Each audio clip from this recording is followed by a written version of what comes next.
Venezuela is vying to replace Argentina on the 15-seat UN Security Council's Latin America's representative.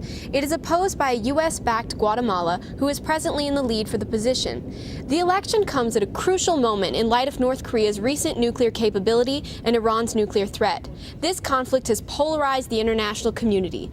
Why has this particular election caused so much controversy? The U.S. opposition to Venezuela's bid for a seat on the Security Council comes as no surprise to the international community. President Hugo Chavez has gained international attention in his repeated denunciation of U.S. power and hegemony.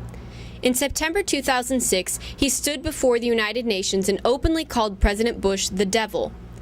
The U.S. has been equally critical of Chavez, calling him a drug trafficker, tyrant, and populist dictator.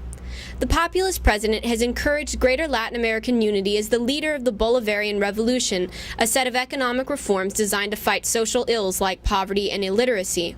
This economic organization is an alternative to what Chavez terms the neoliberal globalization model of the Washington Consensus. The role that the United States has had in international monetary economics has had sort of a devastating effect on Latin America, and I mean, the populism that has grown both in Bolivia and in Venezuela is, I think, a natural reaction to what the United States has done. I think, historically speaking, the United States has had sort of a toxic effect on Latin America, and the fact that Hugo Chavez has been able to lead a reactionary movement against the American influence in the hemisphere is amazing. But are Chavez's policies the best way to achieve Latin American unity? Hugo Chavez has started conversations about issues that affect Latin America and issues that must be taken into account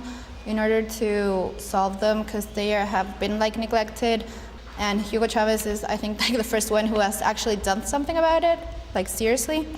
So I think the union of Latin America is more ideological than with actual support, because we really do not think the way he's doing it is the best way. But Latin American unity is not the only thing at stake in Venezuela's bid for a seat on the council. Venezuela would get a lot of attention by having the seat.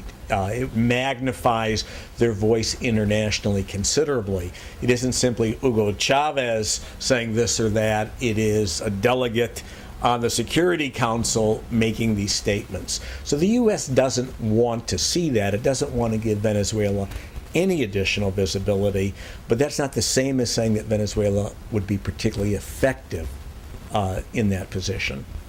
Last May, Hugo Chavez was named one of Time magazine's 100 most influential people. After the political uproar he has spurred, will Chavez remain influential and prove successful in providing an alternative to U.S. power? CalTV viewers, give us your feedback and tell us what you think. I'm Sonia Frelly for CalTV.